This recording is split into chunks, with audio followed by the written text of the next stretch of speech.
Welcome to AlgoValue. During this video, I'm going to show you how to use AlgoValue to model equity raises and grants of stock options for financial reporting purposes as well as for tax purposes. Once you have entered the AlgoValue platform and entered your particular project, you will see that AlgoValue is a 6-step process where the 7th step is the valuation summary. At step 1, we enter general information about the project, including a name, description, valuation date, time to liquidity event, risk-free rate, and a company equity value, either based on a recent transaction or based upon your own calculation using the equity method or the market method. I click on the button Next to take us to step 2.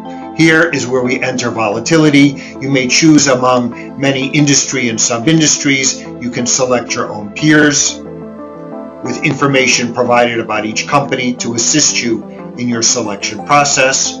Once you have selected the peers, you'll see at the bottom a list of the peers, including the volatility for the time to liquidity event in years, in our case 3 years, and 1 year back and 1 year forward. We're going to assume 53% volatility, which we entered in the box at the bottom of the screen. I click on the button Next to take us to step 3, where we enter the capitalization table of the company. We've already entered it for this purpose, and you will see what it looks like at the bottom of the screen. This is the capitalization table of our company. Then I click on the button Next, which takes us to step 4. Here is where we enter the liquidation preferences of the company, and they are all listed here at the bottom of the page.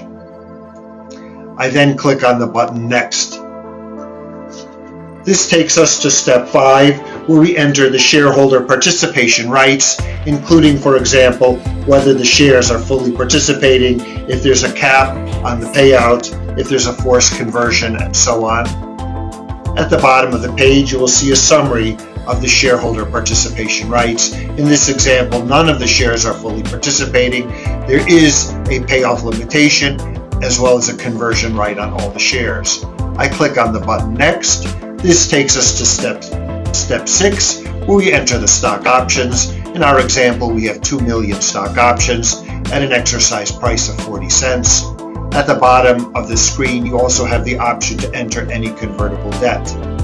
I click on the button Next, which takes us to the valuation summary screen. This will provide a summary of everything that we have entered, both with respect to tax and financial reporting purposes.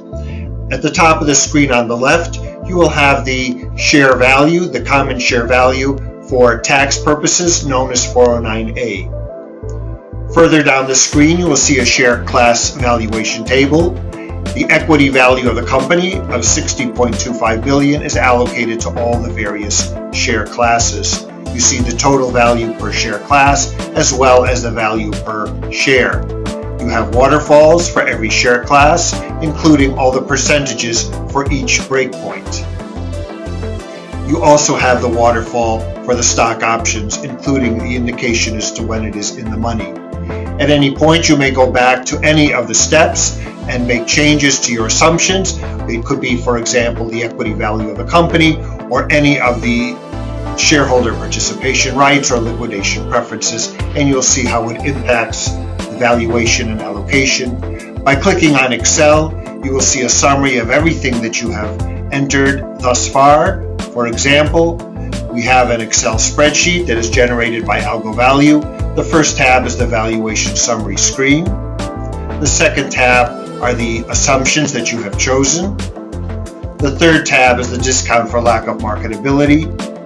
And the fourth tab is a breakpoint analysis, showing you which shareholders are participating at which level of company value, as well as the percentages that are being used. Thank you so much for joining us. We look forward to talking with you further.